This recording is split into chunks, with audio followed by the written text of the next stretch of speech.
The voice of Husker Nation is on the air. This is Hail Varsity Radio.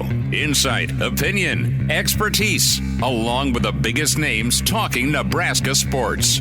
Join in with the show at 402-489-1240 or 1-800-825-5865. Now, here are your hosts, Chris Schmidt and Elijah Herbel. Great to have you in midweek editions here. It's Hail Varsity. Chris Schmidt, Elijah Herbel, and hope you're doing all right. Plenty to dive into. The topic of Dark Horse. Pretty good list that is out with 24/7 Sports. And I know we're plenty of time removed from the Heisman, but also an article out that can't wait to get Mike Babcock's thoughts on with Hail Varsity and Hurrdat Sports. Babber's a long-time Heisman voter, so we'll check in with Babber's, the greatest Heisman season ever. Some interesting debates to be had. Number one's probably not much of an argument, but further on down the trough, as they say, it gets a little funny. I hope you're all right. 489-1240 to dial up, get involved. 800-825-5865 can join us on the Hail Varsity Radio Network. Look forward to your comments and thoughts in the stream as we invite you to check out Hail Varsity Radio on YouTube. Check it out, Hail Varsity on YouTube. Like and subscribe. Hail Varsity Radio Twitter at HVarsity Radio. Can also email Chris at hailvarsity.com and interact that way. So Babber's coming up in 15 minutes. Evan Bland will join us from the Omaha World Herald a little bit after 5. And then excited to be joined by Husker head man for Big Red Wrestling, Mark Manning. Checks in with us at 5:25. So Coach Manning will join the show, and then a Jock Doc on Bo Nix. Get that guy some more aspirin. Get him a gummy. Get him something, because a guy played through the last, 4 weeks with a busted-up back, dude. Well, for all I know, he could have been utilizing all those methods. Could have been aspirin plus a gummy plus maybe a shot of Hennessy in the locker room, too. Get out there, Bo. There's different forms of pain management, right? For the token sports fan, it may be whiskey or beer or wine. Could be Jaeger, could be Rumpelmints. If you're a little saucy, then you talk to some former NFL guys, and their day off, depending on what position they played, there's like 12 out of 10, 15 out of 10, and 8 out of 10 on the scale of how bad your body probably hurt after an NFL game, because it's a car wreck that your body goes through at 35 miles per hour. That's the equivalent to the trauma your body goes through on a Sunday if you're an NFL player. And that's every play. That's every play. Think if you have 60 snaps, 70 snaps, you're on the offensive line. So a lot of literal dark places for big dudes to go and medicate. And I mean that they would go watch movies or just ice or maybe take a little something to take the pain away that's now legal. Well, some like the stuff that wasn't legal either. I think of Lawrence Taylor. Well, right. Yeah. I don't think that'll ever be legal. LT was a child of the 80s, as they say. So you know what makes you forget about that pain? It rhymes with pain. Don't do it, kids. Don't do it. This is our Just Say No message. So we'll get our shout-outs going. How are you doing, Elijah? How was bowling? How is your soccer club performing? Are you having a good day? Bowling was good, except we were up against a bye week last night, so all we had to do was go put points on the board, and essentially we took home the points. So that was... I thought you were calling out the opposing team. No. We legitimately just didn't have anyone to play against last night. So was there a number of teams. Was there a guy named Jesus in purple just talking mad noise to you? No. It's a Lebowski reference. Yeah, no, our two opponents last night were vacant and vacant. So... So yeah, made for a boring night. As for my soccer club, I got the shirt on here. My brother picked this up for me in London, so thanks, Ben. Okay. Because at first glance, it looks like one of those wolf or unicorn shirts that Napoleon Dynamite would wear. That's kind of the fun of it. Yeah. No, but it's got Hyun-Min Son, favorite soccer player, up there. So he scored a goal today. Tottenham, unfortunately, lost to their bitter rivals, Arsenal, in the North London derby. So you live, you learn. Tottenham is quite injured right now. I had high hopes. Alas, they have been dashed, and now it's on to work. I tried to critique my wife's bowling skills because her and all of her sweet but yet dirty little nurse buddies had their Christmas party last Saturday at a bowling establishment, and her team's theme was dressed as Crayola crayons. So the bunny had an apron, and she went as the purple crayon, and you had the top hat. Mm-hmm. So I took a picture and put it up on Instagram, and Junior texted me, and it was some sort of backhanded Klan reference. I'm like, no, your mother is not at a rally. Leave it to Junior. My boy said, where's Mom at? What's she wearing? I'm like, no, dude. It's a Crayola outfit. See, here's the front. It's purple. The pointy hat though. I know, but leave it to my 18-year-old to say, where's Mom at? Like, dude, that's a little rough. That's not cool. So anywho, when she bowled, when she bowls though, she shot puts it, and her technique is she does her footwork right. It's like it's a 5-step drop almost, and then she'll head towards the line, doesn't violate anything and go over the bowling line, but then the right arm goes straight, and then it's like it's stuck in her paws, and then she lets it go, and it flies, I swear to you, about halfway down the bowling lane, hits, and then it's a straight shot with not a ton of speed or momentum, but she's knocking 8 or 9 pins down. If she started smoking and had a wrist thing, we might take her on Pro Tour. I'm envisioning this in my head. I can show you the video. Those poor bowling alley employees who are watching this. I know. All right. Some of the hang time was better than some of Nebraska's punts. I kid you not. Sign her up. So, it's like, it's all right. It never got above shoulder level from the toss, but it was like, sweetie, you get a little too much air under that. Hey, if you knock him down, you knock him down. I know, but that's not good on the old lane.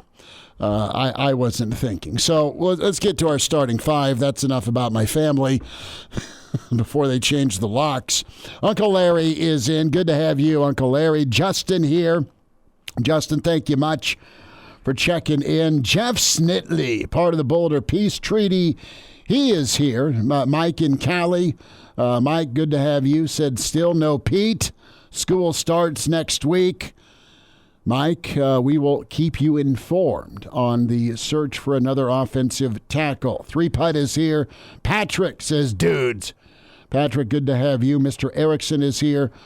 QB1 Ace in from North Arkansas says we're expanding the playoff to at least 14 in 2026. That'll be Dylan's 3rd year and hopefully our year to shine. And that's what it sounds like. I saw that we never really got into it Monday with Pete Thamel's report, but it feels like, and Dan Patrick talked about this as well, that you're gonna jump to 14 and then probably settle at 16, but the 16 number won't be until the next round of media rights in the 2030s. And I'm all right with 14. Just give me good games. Give me great drama. We kind of touched on it with Matt Schick yesterday. Check that out on the podcast with Hail Varsity Radio. Just some of the critiques that need to happen. But, yeah, it's going to keep evolving.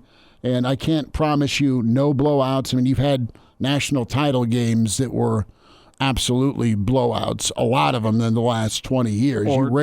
You rarely got your Texas USC finish. Or look at the NFL playoffs where there was how many good games this weekend? You had one. Right, yeah. One, and that's too bad.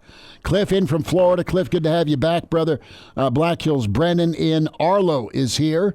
Real Matthew says, what's up, Jeff? Good to have you. Appreciate you, Jeff, for checking in. Steve is here. Brent is here. Flatwater is here.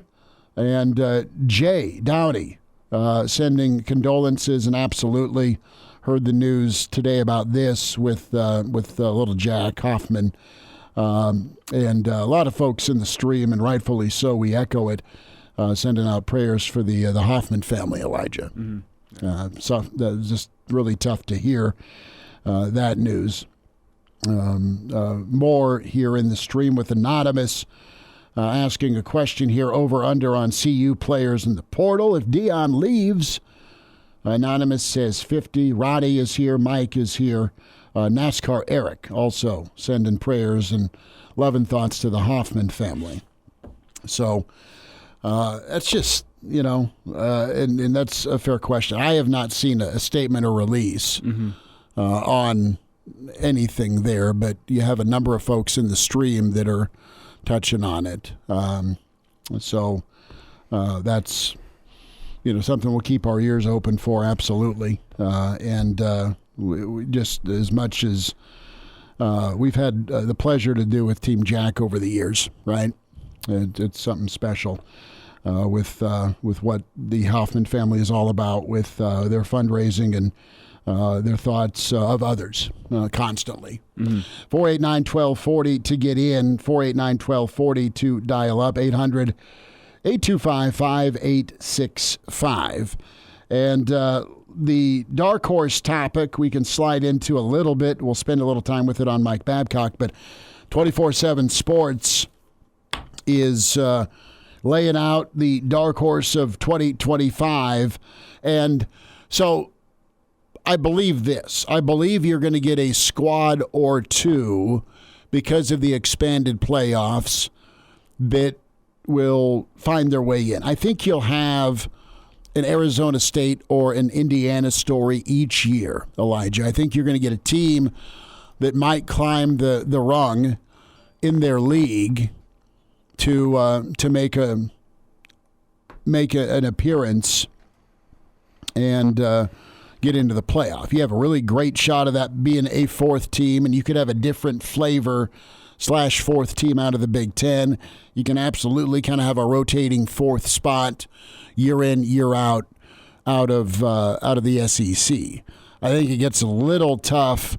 Big 12 and ACC. You got two in from the ACC this year with SMU and Clemson, and kind of a third sort of with Notre Dame. Not truly from the ACC, but we know what their schedule was. Then you just got one out of the Big 12.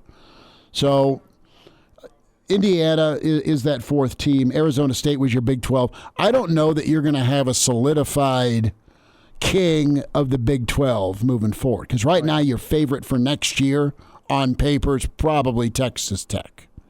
Right, just with what they've spent in the portal, Tech is going all in. They make the list here of dark horse teams from the Big Ten. You've got a couple of teams, Elijah, that make the shot. There's one I'm thinking of. Let's see if it's on the list. Well, the list has Illinois. Yeah, that's number one. But yeah, well, Illinois. I'm not even sure they're a dark horse next year. Well, they're 10-3, but do they follow it up?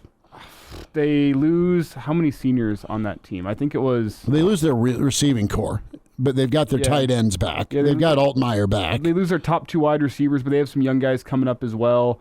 They lose two defensive linemen and an outside backer. See, what I'm wondering about, and I don't doubt Bielema's ability to be a solid 7-win squad each year. I don't doubt Bielema's ability to have a big home win when somebody comes into Champaign. And he's shown the ability. They went and won by 2 touchdowns on the road at Michigan. And I know Michigan finished strong, but that's never easy. So I think they're here to stay in that 7 to 9 win range. What I don't know, though, is what's the remnants here? How much of what Lovey left him on defense is going to be staying power? Because Lovie Smith was a lot of things, but he was a really good evaluator of talent on the defensive side, and you've seen that with Illinois draft picks the last several years. And some of those guys, not Brett Bielema's fault, but you inherit, and you can help make better or you get them to reach their ceiling, but they're still there when you got there? What do you kind of reload with? Nebraska's the other team. The reason Nebraska makes the list, obviously Rhule's track record is highlighted. You look at the quarterback situation, Nebraska's in a great quarterback spot as you presume things will progress, especially with Dana Holgerson. And then they also circle Nebraska's schedule.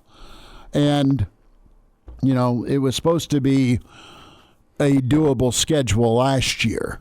Not easy by any means, going to Columbus or Iowa City, but a schedule that you could have started off like a ball of fire. You stumbled against Illinois, so be it. That's a 10-win Illinois. That's not a bad loss, but not a loss you're really willing to take at home if you're Nebraska. So Nebraska's in there. They think Auburn's going to launch with Hugh Freeze in year 3. Georgia Tech's a team that's got some momentum. What's their staying power? I think we're both on the cart path here of thinking Nebraska takes and makes that jump. I don't know how far Illinois drops. I don't think they drop. Don't you? They return 4 of their 5 starting linemen. They return Altmaier. They return their running back. I haven't dove into their schedule. So that's the big thing. Auburn and Texas Tech make good sense. Mike Babcock's coming up. And now, back to Hail Varsity Radio. Thanks for spending time. Wednesday edition. It's Hail Varsity. Chris Schmidt, Elijah Herbel. Mr. Husker Football with us. Mike Babcock with Hail Varsity and Hurrdat Sports at MD Babs on Twitter is where you can follow Mike. Babbers, we are waiting for a college football championship game. We've got the Heisman list rundown here, all-time greatest Heisman seasons. And, by the way, the dark horse suggestions about Nebraska and a team that you covered as well with Illinois, part of your career, or at least spending some time in Champaign. How's your Wednesday treating you? Thanks for the time. Treating me okay. Yeah, it is. And, yeah, I did cover Illinois a little bit. Didn't have any winning records there, so it was a little bit different situation than it is now. But there was always high optimism when you bring in a new coach. No, there is, and hey, 10 wins is pretty good for Coach Burt, and they're circled to be one of those risers potentially next season. But I want to get your thoughts, Mike, here on what you believe is likely out of the Big Ten and just overall for the playoff, particularly for the dark horse thing in 2025. I think there's always going to be I don't know if you're just going to have a set top 4. I think your top 3 are pretty strong with Oregon, Ohio State, Penn State out of the Big Ten. I think that number 4 spot could be a revolving door, and I don't know that you're always going to get 3 Big Ten teams in the college football playoff. I'd like to think so, but we'll see what the powers that be feel, right? Same with the SEC. I think you're going to have, Georgia. I think you're going to look at Alabama, and then who is that third team? Is it going to be an Ole Miss? Is it going to be Tennessee? Can we say Bama though? Even now we'll see. I know it's only DeBoer in year 1. You kind of have to give a guy some time, especially following up a legend. But based on this, is that second spot still Bama's? Because you look at the Big Ten, pretty clearly the top 2 spots. I left Michigan out. Forgive me. Well, but right now in the Big Ten, your top 2 spots, the shoe-ins that you can expect are Ohio State and Oregon. Right. Those are the 2. Penn State / Michigan has a pretty good shout. And then, number 3. Does USC figure it out? They should with all their talent. I mean, it's deep and talented. Washington's 2 years removed from a title game appearance. And then, where's Nebraska? What do you think about Nebraska making a dark horse list? Obviously, national writers love the clicks from Nebraska, but there's some merit to it because of Rhule in year 3 and what you think's coming down the pike here with quarterback, coordinator, and all the spending and acquisitions with the portal. The goal is to be in the playoff in a year. Yeah, well, I want to be positive. I don't want to be negative about this. And there's so much interest in Nebraska football with Rule as coach because of what happened at Temple and then what happened at Baylor, and how the third year was kind of the year where things made a dramatic change. And I don't know if you can apply that, even though it would seem that it's similar to this point. The fact remains that the Huskers were 6-6, and I know, again, putting it in the context of what he's done before, that's right on track for what's going to happen. And one of the comments that he made after the bowl game was that, no more 6-6, moving on from that. But in this day and age with NIL, and I bring this up all the time, but transfer portal and the money thing, it's just hard to say what's going to happen with any program. And I think that's where the advantage comes for the Ohio States and the Oregons and the Michigans and the Penn States or whatever in the conference, is that because you've had that success and you're out there prominently, you have an opportunity in recruiting and transfer portal and NIL money and so forth to maintain, I think, some competitiveness there. Although, as you pointed out, I'm not sure that Indiana is going to be in the mix next year because it doesn't have that tradition, or it doesn't have that consistency yet to that point. And that's the one thing that would concern me about whether Nebraska is really a dark horse in any kind of discussion like that, because for one thing, you're talking about top teams there that have been through it. And, you mentioned USC.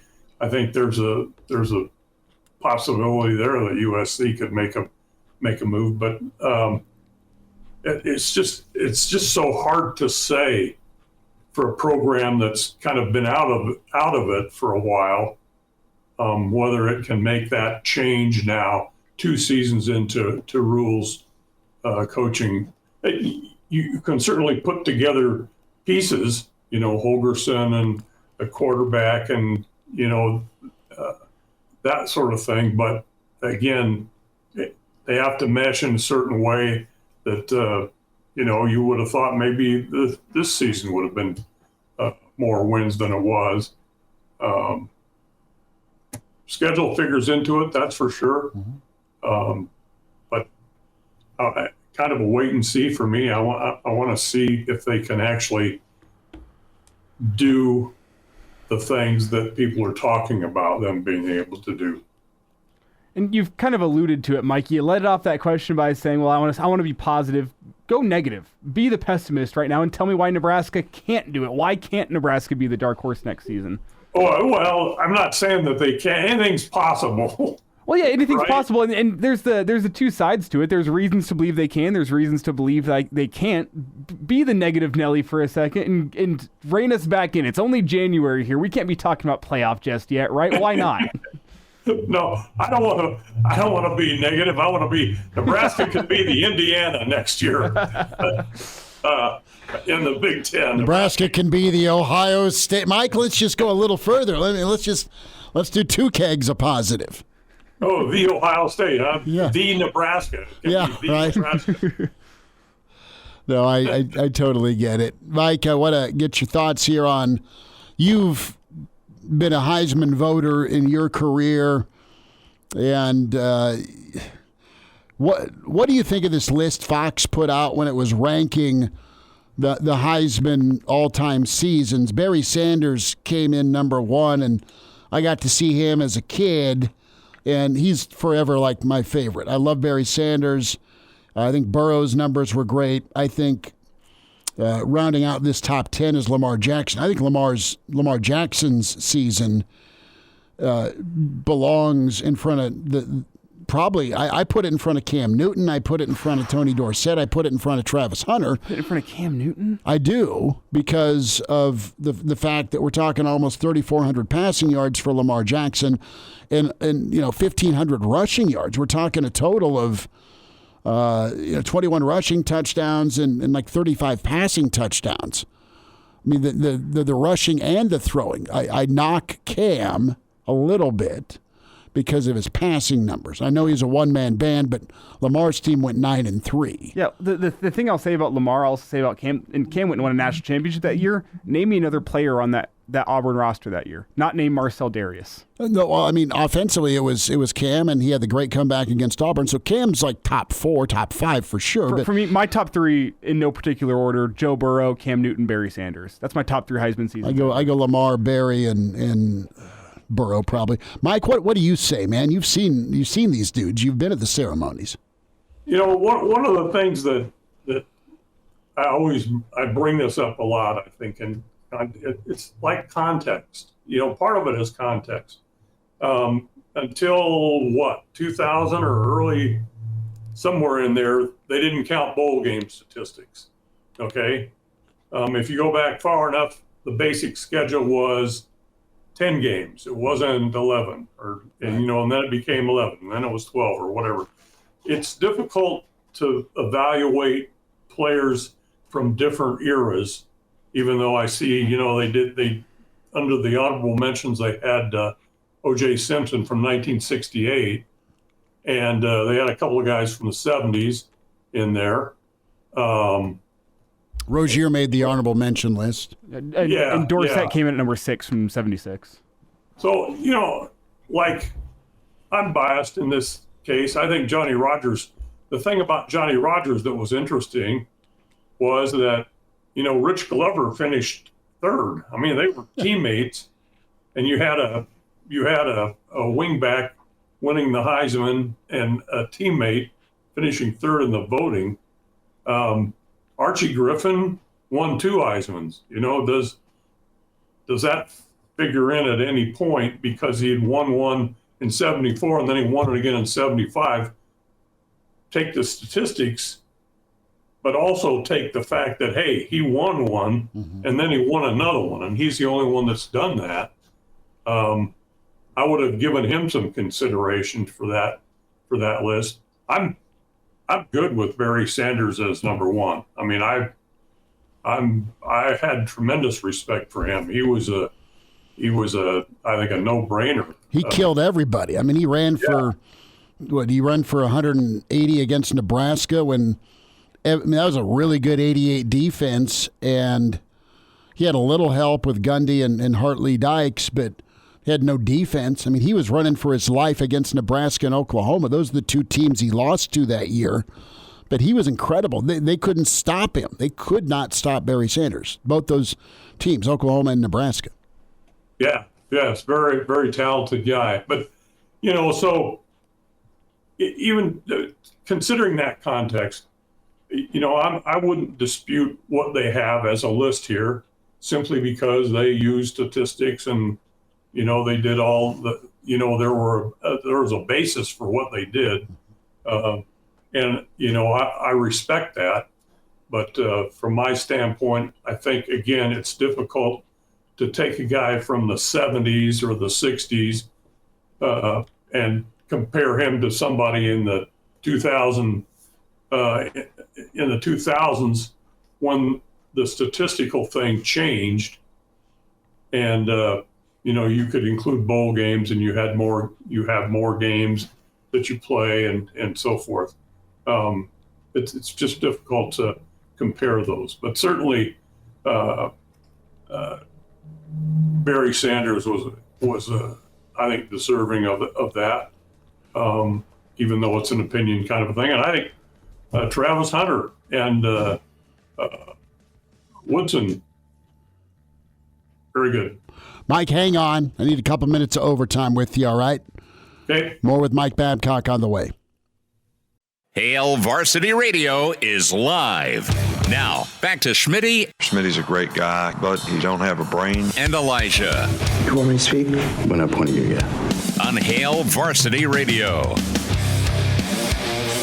Time, it's Hail Varsity.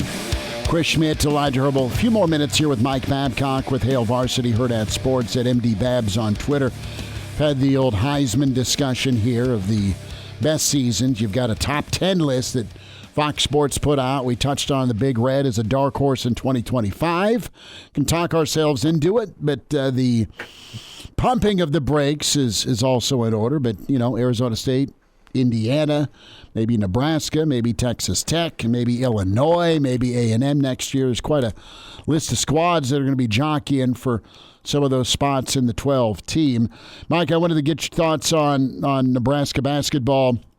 The Rutgers showdown tomorrow night, 8 o'clock. BTN will have it. And I wanted to get your feel on just this squad here. Is there uncertainty because of what's happened against Purdue and Sparty?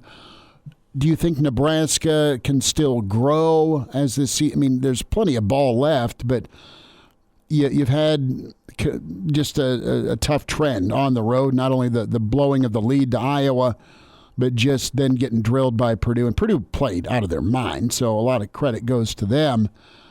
That being said, is there a little bit of trust issues that are brewing for this basketball team? It's just a different team when it gets to Pinnacle Bank Arena. And, I was shocked by the Purdue thing. I 3 losses on the road in conference play by a combined 83 points or something. I mean, it's jeez. You and math. I don't understand why the things that they're able to do at home they can't seem to do on the road, and that now you give Purdue credit, 19 of 33 from 3-point range. I mean, that's unbelievable. Although with an aggressive defense, you need to get out on those guys to not give them the opportunity to do that. And we've seen that before, that Nebraska had that problem against Iowa, blew a 15-point lead or whatever it was. And so, I would say you got to set it aside and just look ahead. And that's what, but when you have losses like that, it's tough to set those aside, I think.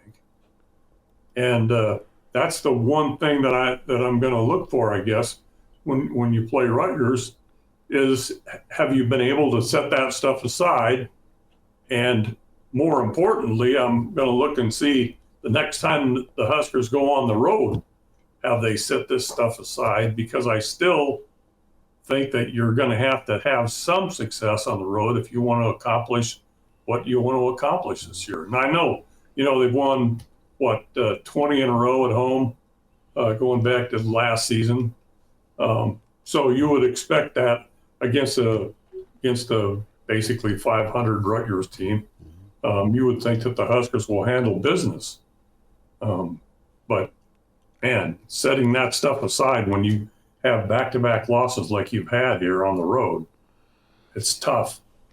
Do you worry about the operation, Mike, whenever Nebraska goes on the road, whether it be something behind the scenes from warm-up to wake-up time to what time the flight leaves? Like, you've heard of Matt Rule taking the kind of holistic approach when they go on the road and make sure everything's in order.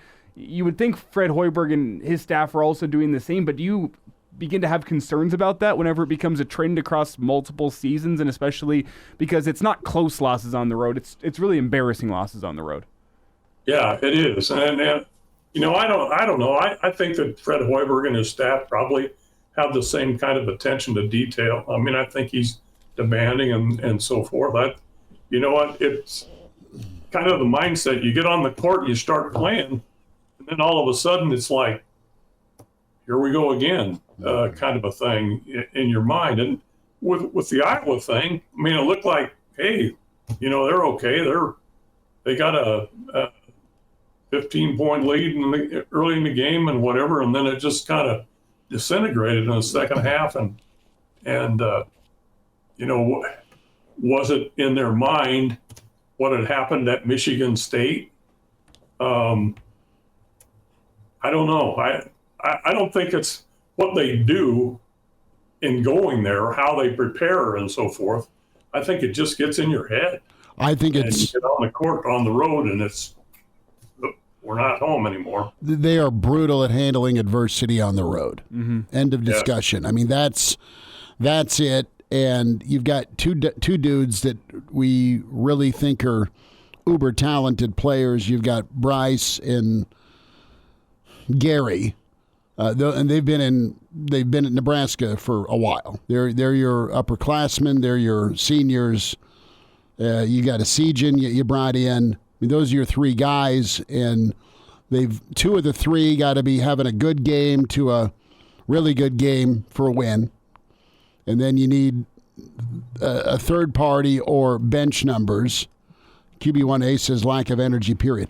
When they face adversity on the road, there's no alpha dog pet away that yells enough of this stuff, that puts a stop to it.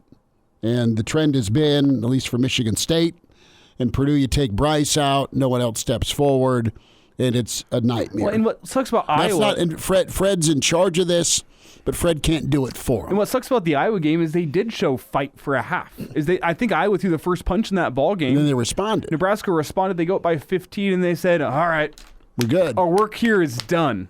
And you saw the comeback that ensued from Iowa and the just terrible overtime performance. So, to me, they've got to decide what they want to be. You can't be telling me after a ball game about, ready to put the Big Ten on notice leading into UCLA from one of your leaders, go beat UCLA, and then have just a brutally bad butt kicking. Purdue made it look like Nebraska tapped out, and that wasn't the case. Purdue was just that hot. But when it gets real funky, this team has not had a good response. And Fred said that, the adversity part of things. So do they get sick and tired of it? Do they not let it happen? There's going to be other opportunities, and you're still kicking yourself for what could have been at Iowa. I know Maryland looms. I know Wisconsin's coming up on the road. Tough month, but welcome to the Big Ten, right? So they're still tournament worthy in my mind. They're still a good enough team to be in the tournament, but what's going to separate you is being able to figure it out on the road. And they're an old team. It's not like it's a bunch of freshmen.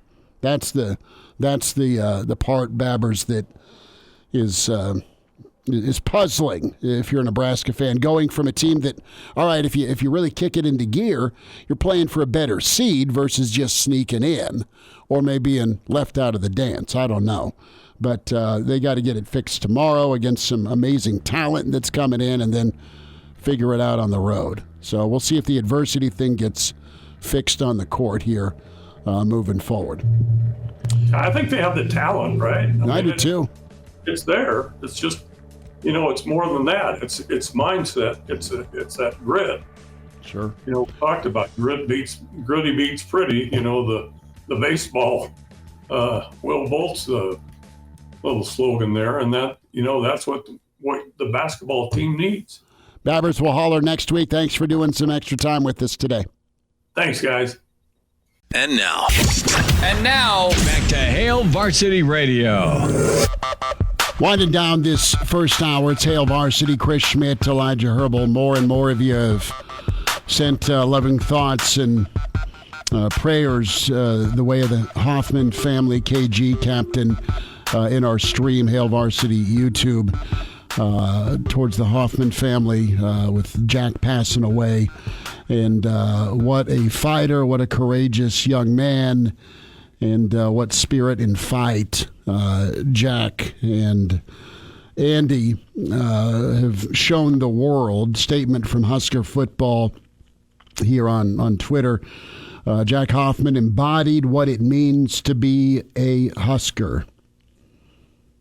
Every day through his courage, fight, and inspiration. We're heartbroken for his loss and send all of our love to the Hoffman family. Amen, amen to that. Remember taking Carson to that spring game, Junior to the spring game in 2012, and just the emotion and joy with Jack's run. Just the emotion and joy that you have with stand-up people like Rex Burkhead, like Jeremiah Searles, like Kenny Bell, like all the Huskers that have forever time, talent, dollars, and their presence to help with the Hoffman family and the Team Jack Foundation over the years raise millions for pediatric cancer research. The wonderful chats I had with Andy over the years with his passion, and that's to help his little boy Jack battle cancer and other little boys and girls battle pediatric cancer. So a statement from the Emmanuel Lutheran Church on Jack's passing from Atkinson. God has summoned our brother Jack Hoffman into eternal life in the glories of heaven. Blessed be his memory among us. So really sad news, and we really appreciate your thoughts and prayers and comments here in the stream with a lot of Nebraska fans, Elijah. Heartbreaking. It is. It sucks. It's awful. Cancer is such a cruel disease. It is. Jack passing away at the age of 19, and had spent his freshman year at the University of Nebraska Kearney. Did his first semester as a political science major, made the dean's list, and went a wonderful member of the Loper community. And, you have Andy passing away in 2021. Funeral for Jack going to be Saturday at 10:30 at the Atkinson Community Center, and visitation scheduled for Friday 5 to 8 at Emmanuel Lutheran Church in Atkinson. So hug your loved ones and send a hug and love out to the Hoffman family, please, with Jack's passing. And we're thinking of them for sure. And the world is a better place for having Jack Hoffman in it for 19 years. And it's horrible he wasn't able to be with us for any longer. But the mark that he has made, the mark that the Team Jack Foundation has made, will continue to live on. Amen. Well put. Well put. We'll step away for a little bit. We'll come back. We'll talk with Evan Bland, Omaha World Herald. Mark Manning going to be with us. Husker Wrestling, a big one coming up with Penn State. Hail Varsity continues. The voice of Husker Nation is on the air. This is Hail Varsity Radio. Insight, opinion, expertise, along with the biggest names talking Nebraska sports. Join in with the show at 402-489-1240 or 1-800-825-5865. Now, here are your hosts, Chris Schmidt and Elijah Herbel. Into hour two, it's Hail Varsity. Chris Schmidt, Elijah Herbel. Like and subscribe. Hail Varsity YouTube. You can also watch the show, Hail Varsity Radio, Twitter at HVarsity Radio. Podcast for you, Spotify, iTunes, Google Play when you search Hail Varsity Radio. Pick Six Podcast has Evan Bland on it. Can read him, omaha.com, at Evan Bland, OWH on Twitter where you follow. Evan, good to have you in on Wednesday, man. Thanks for the time. Yeah, you got it, guys. Happy afternoon. Good to chat with you, and we've been arm wrestling a little bit here with the dark horse list that got put out on 24/7 Sports for next year's college football playoff, and Nebraska and Illinois find themselves on that list. A&M, a little Florida love, some Auburn. Why not Texas Tech? Evan, what do you believe about Nebraska, good, bad, or ugly, when we talk about some of these teams on this list as those squads vying to be part of the 12 next season? Well, I think what we just saw with Indiana, Arizona State was a reminder or maybe the first indication that you're going to have teams that are going to make big jumps every year. I mean, Arizona was picked way down the list in the preseason in the Big 12. Arizona State, Indiana picked way down the list in the Big 10. And it's different, right? Like you think about historically, you have a pretty good sense of what a football team is going to look like with who they have back, and maybe there's a couple transfers or impact freshmen, but for the most part, your core is your core, and that's just no longer the case. And so I think the dark horse conversation is really interesting because you can open it wider than maybe that we've seen in the past, where there were a couple of teams that maybe took smaller steps. You're not seeing the kind of, or you haven't seen the kind of leaps like we just saw this year, where you can turn your roster over quickly through the portal and the like. And so, I think Nebraska's case for optimism, having said all that, kind of starts with the former 5-star quarterback taking a leap in year 2. And in year 1, he was pretty good. You look at the final numbers and what he was able to do with the pieces he had around him. He showed the arm talent and the head knowledge and the I think for the most part made correct reads. And so how much better does that become in year 2, potentially in year 3? You see teams in the CFP, most of them have veteran, talented quarterbacks. And so Rel is working a little bit closer to that. I think the other piece that you can talk about flipping quickly maybe is special teams. That's been a spot that continues to cost Nebraska games every year if they get that coordinator job right, and if they hit on some of the pieces that they've gotten out of the portal with a new punter, a new long snapper, Andrew Marshall, potentially the defensive back from Idaho, being an impact piece as a returner. Maybe that's an area that changes quickly. And then, too, I think the offensive skill spots. They've totally flipped the receiver group outside of Ja'Cory Barney. So what does that look like? And so, again, these are radical changes that even 5 years ago you couldn't make so quickly.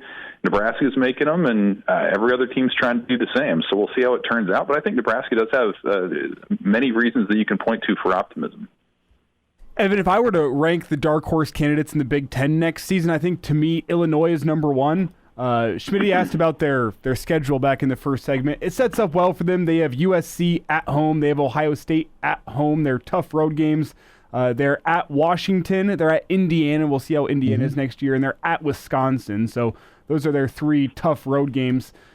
And you look at who they have returning. 4 of their 5 starting offensive linemen set to return. Their starting quarterback, their starting running back. They lose a couple wide receivers, but I think they return 8 starters on defense.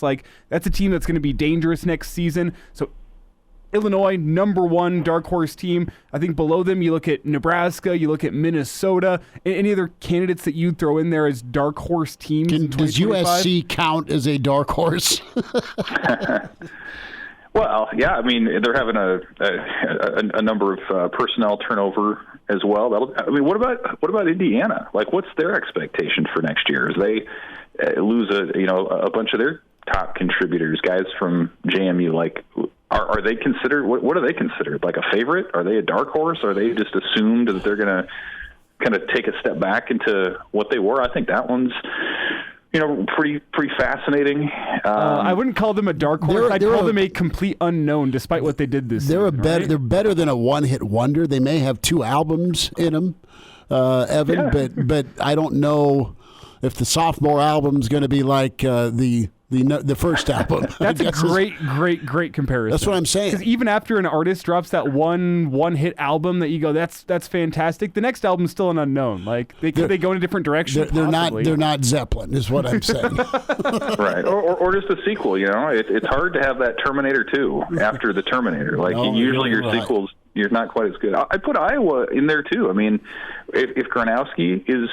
It takes what he did at the FCS level to Iowa and can provide them a different dimension for their offense and pair that with what they've always had defensively and at the skill spots and on special teams. That's another interesting one where they haven't had a quarterback with his abilities in a number of years. They've just been so limited offensively. That's another one where if the schedule lines up, and I haven't taken a look at their schedule, but if that lines up well, I think that's the personnel upgrades that they've made combined with what we always see out of those guys. That's another one that I'd point to as maybe someone who could take another step forward. Evan, when we talk about pecking order, and we just laid out a bunch of teams from the SEC and Big Ten that are dark horse worthy or candidates, you're probably going to get a couple, 3 teams vying for a guaranteed spot out of the Big 12, and I don't know that Arizona State's going to rinse and repeat. Texas Tech has spent a boatload of money, and I love QB1 Ace's take here. He likes Michigan State. Sparty showed a little bit of life. We'll see what year 2 looks like under their new regime. Nebraska gets them in Lincoln, but you've got presumably Ohio State and Oregon that are going to be your top 2. You don't figure Penn State will drift much in that 3-4 spot, but you still have Michigan, you still have SC. You're not far removed, if you're Washington, from being a national title participant just 2 years ago. There's Nebraska, of course. You mentioned Iowa. It's just a brutal league. I mean, you can make a case for, are you a dark horse, or, where are you climbing and how far are you falling from year to year? Sustainability is the question mark, and do the top dogs stay the top dogs, or do they get caught? Right. I mean, I think in this era that we're in, it's the haves and the have-nots really start to blend together. So, outside of Oregon and Ohio State at the top, and maybe at least this year Purdue and Northwestern on the bottom. It was such a big middle class in the Big Ten, and so you talk about Illinois' breakout year. Yeah, I mean they did better than they've done in a long time, but they still had to go to overtime to beat Purdue. They still beat Rutgers by 1 score. They were, a pass in Lincoln away from losing that game, probably in regulation. So, and the same thing's true for Nebraska. I mean, we're talking about a 7-6 season, but they were 1 play from winning 3 or 4 potentially other games. So, the margin for error is so thin here, and we're really not talking about talent as much as we are how can you handle the little things and make 1 or 2 more plays than your opponent, because everyone's so evenly matched in terms of player talent, in terms of financial resources. It's all leveled out very much like the NFL, where so many games now come down to that final possession. So I mean, it's kind of like throwing darts at a board and saying, yeah, it could be one of 6 or 7 different Big Ten teams if you have a group that is able to finish off a bunch of close games and limit the mistakes, or maybe be the beneficiary of somebody else making a mistake. So I think that's just the reality in the Big Ten. We've seen that in the SEC as well, where you have teams that are used to winning a lot of games, losing to teams that they just haven't lost to in the past. So I think that's kind of where the conversation is it's less kind of the old discussion about, talent, although that obviously does play a part. I think it's just as much, about who has that mental fortitude, who has the depth, who can, win some of these close games. And if you can stack a few of those, man, that's the difference, again, between barely being into a bowl game and maybe having a special season. It's Evan Bland with us here. And Evan, it's kind of funny that we're having this conversation about dark horses and about Nebraska potentially being a dark horse, given what the past decade has looked like. But that's kind of what Indiana and I think you could even add Arizona State has done to change this conversation. Is it's not what you've done the past decade. It's what you do on a year-to-year basis that really matters. And I want to flip this around so we don't get accused of peddling Kool-Aid this early in the offseason in January. What are reasons that Nebraska shouldn't be considered a dark horse in 2025? Well, I mean, it's a program that's resetting all of its coordinator positions outside of a few weeks with Dana Holgorsen. This is going to be an offense led by somebody different. You're going to have a different defensive coordinator, a guy who, in John Butler, who obviously was an accomplished NFL coach, but still hasn't been in Lincoln for a full season or full year until this summer. And they haven't addressed the special teams spot yet and who's going to coordinate that unit. So there's a lot of uncertainty or at least newness that goes into all of those spots. How are they able to coalesce and kind of figure out what they want to do? I think they still haven't proven over a full season that they've gotten the running back position figured out. I think Emmett Johnson's proven himself at times, but is that a position you want to continue to address? Offensive line remains sort of a work in progress, and they're still looking to maybe add out of the portal at that spot. And even Elijah Pritchett, who they've added, I think has some legitimate question marks that he comes with to Lincoln. So those are some areas that I'd start with. And then the defensive side, I mean, you're having a lot of new faces there, particularly, I think, along the defensive line. How do you go about replacing Ty Robinson and Nash Huntmaker? I mean, those are guys who've been dudes for you in the trenches for a long time. And it's one thing to have rotational depth. It's another thing to have guys who are disruptors up the middle that can gum up running lanes and get after quarterbacks. So Nebraska may have some of those guys on the roster. We just haven't seen it yet. So I think a lot of those are questions that may not be answered until next season comes around. Very good point, Evan. Can guys step in and, what's the drop off? What's the learning curve? Are you susceptible to getting gashed up the middle? Or are you able to stop the run like the brick wall that has been roaming that A gap forever? Evan Bland with us. Evan, what do you think about Dylan Raiola and his ability to steal some yards? You see it in the NFL from guys that are dropping back, that tuck and run. You saw a little bit of it against Boston College. Saw it on full display for a nice meandering big gain in Columbus. And how much more of that do you think you're going to get with Dana and the Big Red offense? Well, it seems like at every level right now, those guys are ultra valuable. I mean, you just look at the NFL playoffs right now. I mean, Lamar Jackson can do it. Patrick Mahomes can do it. Josh Allen certainly can do it. And that's, running first is certainly not Raiola's game, but I do think that was something that he showed progress in as the year went on. And Marcus Satterfield had mentioned that Indiana game is sort of that time when Raiola said, man, I'm leaving a lot of yards out there. And like you mentioned, the Ohio State game, he showed it a little bit. Still kind of figuring out his timing on the slide like we saw in Yankee Stadium. It's like me going into second. It's just, yeah, right. Yeah, you're going cleats first or whatever. But I think that's another step that he can take. Yeah, I'm sure he would tell you he wants to still continue to read the field better. He still wants to,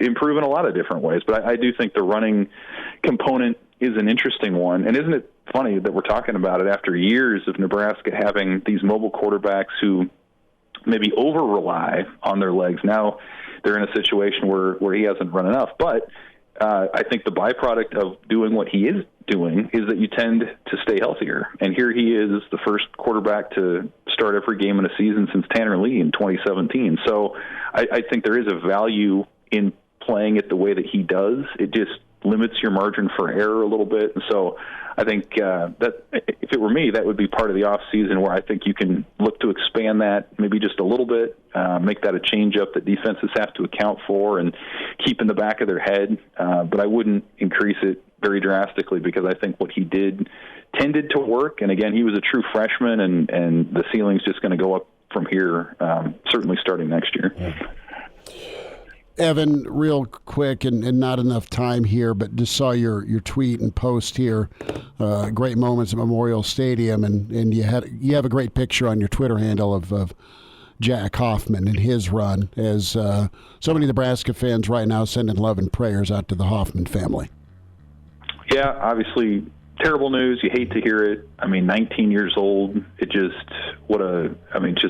a gut punch. You hate to hear it for his family, and it's just not fair. It sucks. But man, what a gift to be able to say that a run that you made at that young of an age could affect so many people. And I think that's the cool part about Jack Hoffman's story. I mean, he had that iconic moment in the stadium that I think even you just talk about it, you feel the goosebumps, and you kind of recall that moment. He raised so much for pediatric brain cancer, did so much good even later on in his life as he went to college and in high school and everything like that. So a blessing to the fan base and to Nebraska. Obviously, again, thoughts and prayers to him and his family. But what an amazing, impactful, inspirational legacy he was able to leave behind when his time intersected with Nebraska athletics. Evan, well put. But thanks for your time today, man. Good to spend a few minutes with you. Yeah, appreciate you guys. See ya. And now, back to Hail Varsity Radio.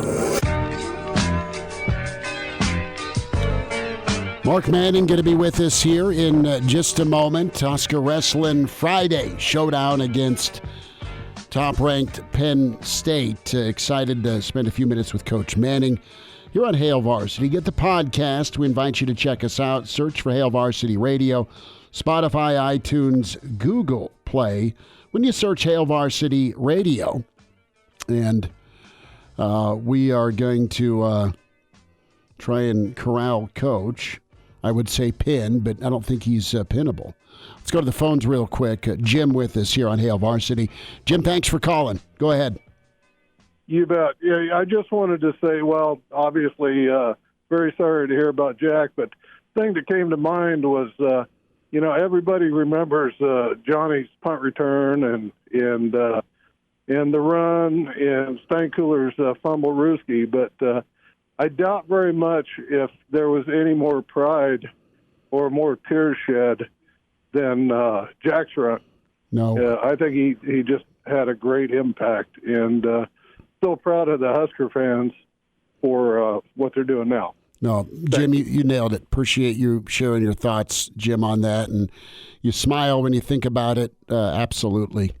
And just the love and, what Coach Bo and that team did with their outreach, honestly, for Jack and the Hoffman family, but also just part of their everyday life and part of Nebraska athletics and the student athlete's life. They are so good with their time, their outreach to the community. It's wonderful.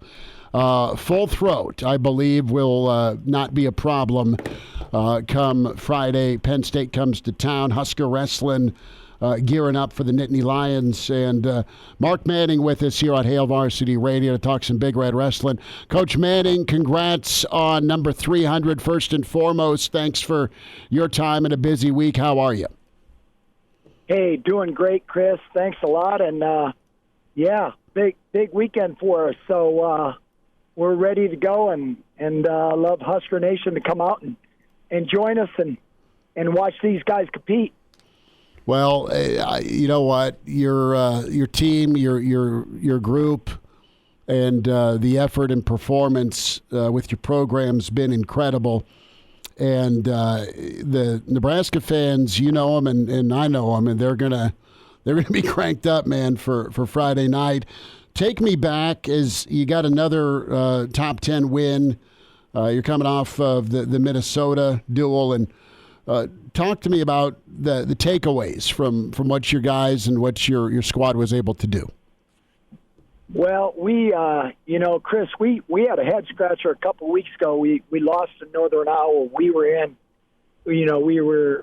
under attack. We had guys taken down, scoring winning takedowns, and we just didn't get it done. And kind of a head scratcher for us. But we really bounced back well, and we wrestled with a lot more intensity and a lot more detail to our wrestling. We were sharp. We were sharp in our executions, and we were really good on our feet, on top and on bottom, and that's what we need to be for Friday with Penn State. So we're really good.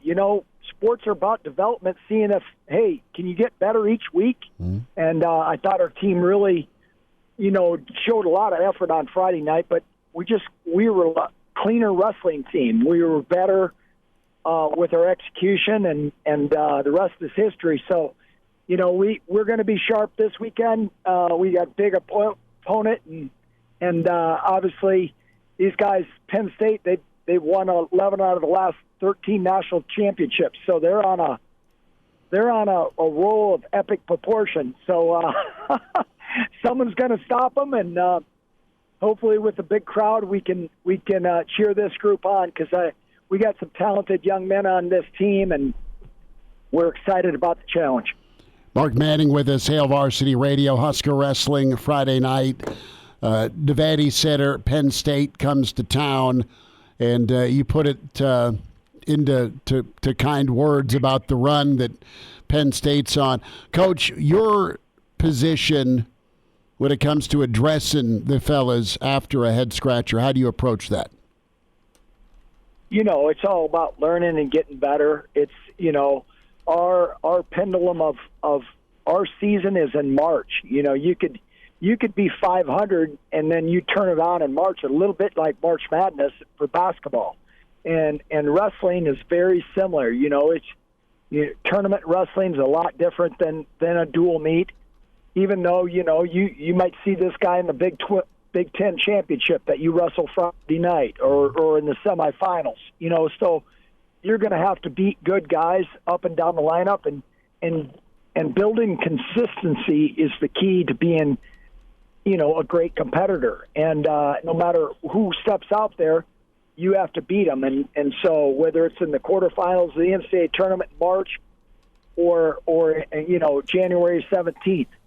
So we always try to build about, hey, if you make a mistake, it's about March. Can you get better from that? Not dwell on a loss or dwell on a, Ridge Lovett, for instance, lost to a really good guy, defending national champion in Las Vegas, tough heartbreak, and he's come back and he's going to be better because of that, because he can figure out what he needs to correct and the areas where he needs to get better and be sharper, and then, hey, go out and show that competitiveness, and that's what I'm looking forward to seeing on Friday night. They have a loaded lineup, but hey, it's a great challenge. It's a great challenge, and we're excited about it because we train in off season for these guys. We know they are the team that was crowned before the national championships even happened, and everyone predicts that they're going to win by a landslide.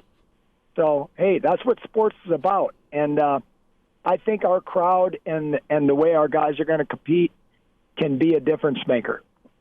It's Coach Mark Manning with us here. And Coach, you talk about the challenge. Penn State hasn't lost a duel since 2020, which is just incredible. I mean, all the national championships you think about. You mentioned earlier in the week how important the fan base is going to be if you guys are going to get it done. Tell me, though, from a team point of view, what do you need from your team if you want to go take down the number one team in the land? Just belief up and down our lineup. We have to fight for every point. We just have to believe in ourselves and believe in our ability. And, I think we have the team that can do that.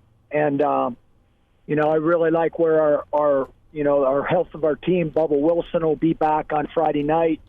And, we have another really good guy right there, biting at the bit, and Christopher Minto. So we're healthy, and, it's just getting these guys ready to go and being ready to battle.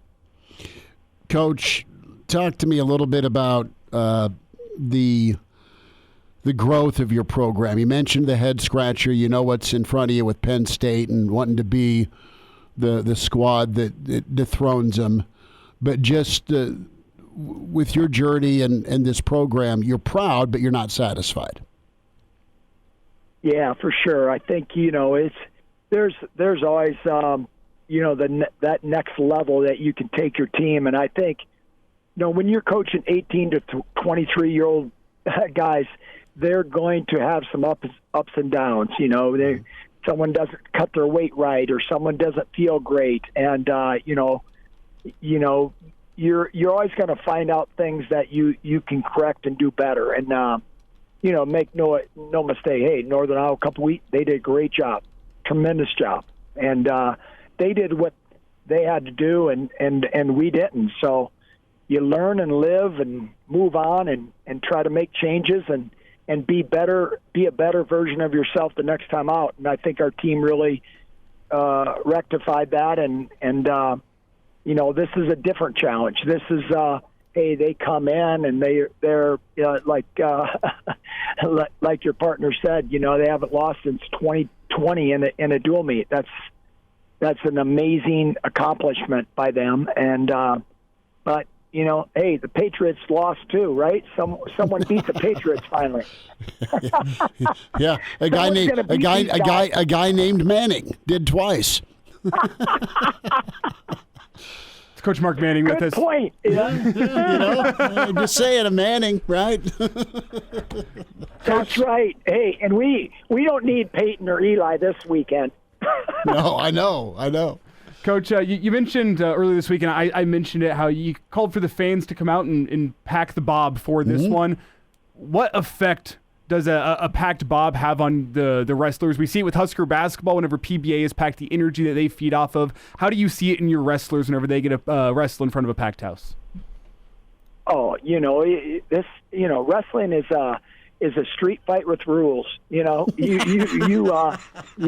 and that's what I kind of say. You have moves in wrestling, but it's a battle, and it's one-on-one. That's why I think people can relate to it, because that's what 11 football players. Hey, if 10 of my guys are out there winning, I'm going to be pretty good, right? Mm-hmm. If only 3 guys are out there blocking, and the other guys are standing out doing lookout blocks, you're not going to be very effective. That's good. So it's everyone out there fighting, and so wrestling is an energized. It's what's in that 7 minutes.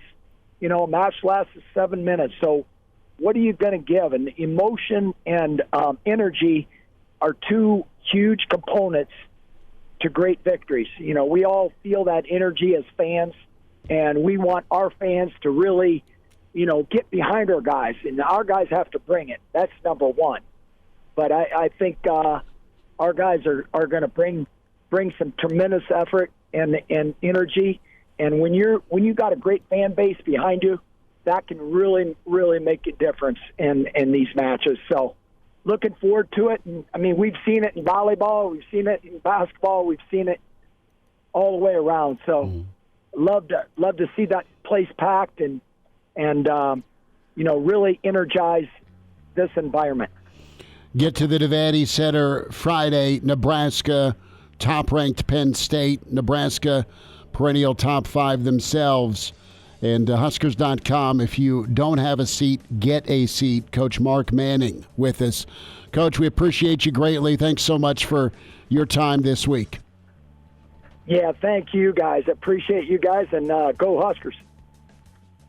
And now, back to Hail Varsity Radio. Back with you, it's Hail Varsity. Chris Schmidt, Elijah Herbel. Time for a Jock Doc Wednesday. Nebraska Orthopedic Center, Dr. Brandon Seifert's with us. Dr. Brandon, how's January treating you? Thanks for the time. Hey, buddy, it's been great. Not super happy about the temperatures, but it's been pretty good. How about you guys? We're going to get a little bit warmer weather and then back to old man winter or old man chill. And Bo Nix had a pretty chill rookie year, and I mean that as a compliment. Denver, what? You're laughing at me, Elijah? Sound like an old guy trying to use the young guy terms, trying to fit in with the young crowd. He's chill, yeah. Sound like an old You've been guy. spending too much time with Junior. A little bit, huh? That's about right. But Bo Nix making even the old feel young again at quarterback for Denver fans. And tell me about this back fracture, Dr. Brandon, because he was going hurt, not just hurt, but probably injured, and he still played pretty good ball. Yeah, absolutely, Chris. So pretty amazing that he was able to play through this. And so as we kind of review some of the information out there about his injury, what they're calling this is a transverse process fracture. So anatomically where that is, it's in the spine, usually in that kind of thoracic or lumbar region is typically where we see these. And these are these little kind of wing structures that come off the vertebral body. The vertebral body are those main bony structures that stack on top of one another. And then you have these little wing structures that come off. And it's kind of just the very tip of this wing structure where there's some muscular and ligamentous attachments. And he basically fractured through that, I think, at 2 or 3 levels, it sounds like. These kind of injuries, typically, you're going to see more in, high-level trauma. So we'll see these with, falls from a height, so 10-foot height, 20-foot height. Typically, though, you see it more like in car accidents is typically where we'll see these. But obviously, at the level he's playing at, pretty violent game just in terms of the contact that occurs at that level, and especially to cause this kind of injury. Yeah, Dr. Brandon, it sounds like it happened back on November 24th. The Broncos were playing the Raiders, and some, I'm not sure we call it, eagle-eyed spectators have circled the play where Bo Nix was getting sacked by Tyree Wilson. He kind of got twisted and landed on from the top. Winced after that play, and he was kind of reaching for his back on the sideline. Seems to be that play. What does it say to you that happened way back on November 24th? He finished the game. He didn't miss a start the rest of the season and led the Broncos to the playoffs. How hard would that be with this kind of injury? Yeah, pretty tough. I laugh knowing because I've seen these. I've taken care of these, in the ER, the trauma bays when car accident victims come in, and super, super painful. So pretty amazing that, he was tough enough, one, to, go back and play and not really take any time off, although they had kind of a week break in there. Usually, if you have one of these injuries, even at one level, these folks are usually out for 3 to 4 weeks. There's been some papers on these over the years that looks at that very issue. What's the recovery time on these? And traditionally, it's kind of 3 to 4 weeks. There's even a study on professional soccer players that says they might be out anywhere on average from like 48 days up to 68 days. So they can be pretty extensive. So to have a guy like him go back and play, that's pretty amazing. I think his toughness level is pretty high to be able to do that. Not just taking contact, though, thinking about being able to rotate through that spine to make the throws that you need to do. All that stuff is connected in that area. So all that stuff's going to be impacted by this. Is there any danger to long-term health playing through an injury like this? When you think of the back and you think of the spine, you really worry about the worst. Is there any sort of long-term ramifications that are potential from him playing through this? Yeah, well, I would say acutely with this injury, so to have enough trauma to cause a transverse process fracture, you should always ask the question, well, what else happened? Usually when we see these, there's some other kind of trauma, like intra-abdominal trauma, like injury to a colon, injury to your spine, injury to your kidney, something like that. I always want to make sure you're ruling that out. It's always the first question you should ask if you know this has happened. And then long-term, what do you worry about? Well, when other issues show up more, again, like intra-abdominal issues, what do you worry about in the spine specifically? Well, this type of issue, having that much force and work go through the spine, one, you can stretch a nerve root in that area, which is going to give you, maybe chronic numbness and tingling. Two, more about, is there some damage to the disc, the vertebral disc, that soft structure that's in between those bony structures, the vertebral bodies. You can have damage to that pretty significantly with this injury over time. That disc could start to break and wear down, and then you do start to get nerve or pain in the back, and that could be something that could potentially impact his career. That could be something where you have the transverse process fracture happen, and then you get better from that, and then the damage that happened to those other surrounding structures, the disc in particular, can progress rapidly to the point where you're starting to have disc issues in your back, which is a whole different phenomenon and much more difficult to kind of play with long term as a quarterback. Dr. Brandon Seifert's with us, Nebraska Orthopedic Center, a Jock Doc Wednesday. Bo Nix, that transverse fracture in his back. How do you treat this ongoing, Dr. Brandon, to play through the pain, get to the playoffs, and then treatment now, moving forward? I know that collateral damage you just talked about's something to keep an eye on. Yeah, absolutely. So, initially with these, it's obviously some rest, soft tissue mobilization. You do a little bit of some easy kind of mobilization with some stretching, a little bit of soft tissue massage, obviously anti-inflammatories. And then with these, unfortunately, it's just time, and it takes time to get better from these. Ultimately, getting some rest, avoiding a lot of the aggressive twisting, contact activities, which he clearly didn't in this scenario. He just played and pushed through it. And ultimately, these heal fine. You don't need surgery for these. They will heal. Fortunately, there usually is not a lot of long-term ramifications from these unless you have other trauma in addition to it, like the intra-abdominal issues, or if you've had some disc issues with it. So usually they just heal well. It just becomes a matter of how do you manage symptoms when you're trying to participate or play with these injuries, and it becomes kind of the PT, some rest, anti-inflammatories. You could think about what we call some sympathetic blocks. They can do some kind of localized nerve blocks in the area, right over that area, that potentially could just help alleviate pain, at least during the game. And that's a potential that they could have utilized, but it sounds like he didn't even seek that out. Dr. Brandon Seifert with us here. And Dr. Brandon, along with this, we talk about the recovery process. Is there a risk of re-injury here? Is this something that once it happens once, it can happen again? Or is this more of just a freak occurrence on the football field? Yeah, I would say more of a freak occurrence. It's pretty rare to see this. In any kind of professional sport, the statistics, it's pretty darn low. So for him, I don't think there's a super high recurrence risk with this. Once he, heals up from this, that fracture has an opportunity to heal back together or, heal with some scar tissue. Really shouldn't be any big long-term ramifications.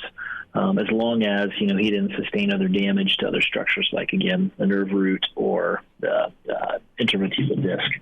And Dr. Brandon, from a biomechanical point of view, do you worry about when a guy plays through this changing his throwing motion? Is there something he's going to have to train out, or is that less of a concern here in your opinion? Yeah, that's a good question. It definitely can, because you will start to compensate with some of that, rotation that you're using through your core as you start to generate, velocity in the football. So it could change mechanics some, but it's probably not enough that it would be a huge issue. It'd definitely be something that I would at least have, my throwing coach work with me with, just to make sure those mechanics are right where they need to be, and usually you can recover those fairly quickly. Dr. Brandon, we'll get caught up again. We'll take some aspirin and cheers to Bo Nix and fight through another week. Thanks for the time. Okay, fellas. Take care. Good to get the rundown on Bo Nix from Dr. Brandon. Appreciate him. Mark Manning got us going here about 20 minutes ago, and we'll tell you how to find all the interviews today and some of the different segments as we wind down a Wednesday with Hail Varsity. And now, back to Hail Varsity Radio. Big thanks to you for spending time on a Wednesday. It's Hail Varsity, Chris Schmidt and Elijah Herbel. Spotify, iTunes, Google Play, where you can find the segment you want to hear or the entire show when you search Hail Varsity Radio. Do so. Give us a review, good, bad, or ugly. Hail Varsity YouTube. Like and subscribe there, and find us across the Hail Varsity Radio Network. Sad day with the news of Jack Hoffman's passing. Again, many of you shared and echoed prayers and thoughts to the Hoffman family. That's very kind of all of you listening in on the stream, and we echo those thoughts and thinking of the family for sure, and sending love and peace their way. We appreciate Coach Mark Manning for coming by. Evan Bland, just tremendous, as was Mike Babcock. And we'll gear up and get ready tomorrow. Coach Gary Barnett will be with us, Brandon Vogel with us, Danny Burke, as we look into the college football and NFL weekend. Do have a question for you, Elijah, and I saw this on Instagram, Two Bears, One Cave Pod. Oh, Bert Kreischer and Segura. Right, yeah. But it was they're sitting down with Matthew McConaughey. Okay. And all right, got into, what he wanted to do steak-wise. How do you like your steak? He wants a ribeye, medium rare, green egg is how he'll roll, or a pan. But he shared his secret McConaughey tuna salad. Oh, it sounds horrible. Okay. I think it sounds incredible, and I hate tuna. I don't like tuna salad. See, I don't like tuna salad, and I think that sounds worse than usual tuna salad. See, do you? Oh, yeah. There's green apples in there. I'll put that little sweet with the jalapeno, brother, and the onion. I mean, this tuna salad looked, I might try and make it. I don't know how good it is for you with all the mayo, but. Green apple, mayo, and tuna in the same thing, that ain't right. I do love chicken salad. See, I do too. I also like chicken salad. But all I'm saying is... Old Nodder down at Billy's, he crushes it with his chicken salad. They'd always bring it to my dad's company's Christmas parties. All I'm saying is the tuna salad recipe that he has with the green apples, the mayo, the tuna, what's the other? Does he have capers in there? No, well, he might. Is it capers or... sardines? Might be capers. I think it's capers. But he has the jalapeno chips. He crushes. Yeah. It sounds incredible. Chips. No, it sounds like I'd order it. It sounds good. It sounds like something that one aunt brings to Thanksgiving, where everybody looks at it and goes, I don't know. Then you try it and you're like, wow. I don't know. I have been there are a few worse things that you get a whiff of than a tuna salad belch. And that frightens me. I've also I have a roommate that eats tuna just straight out of like the little packet. That's Right. one of his favorite lunches. And I don't know. It's kind of ruined tuna for me. And I never was a big tuna guy or seafood in general. Like seafood has to be real fresh and really done right for me to even give it a go. Right. That is not fresh. It took you years to decide to try a sushi restaurant in Nebraska. Oh, yeah. Right? And I was with you. There's still only about one, Like maybe two. There's 2 or 3 that you're like, yeah, it's safe. I'm good. I'll do it. No, I am limited on my seafood / fish intake, but I do like me some ahi tuna. Yes, that during the summer on the grill is great, but I don't know. We'll see. We'll see if we take the plunge with the tuna salad. Give it a go and let me know how bad it is. Well, or how good it is. You're coming with me on this one. Talk to you tomorrow at 4. Thanks.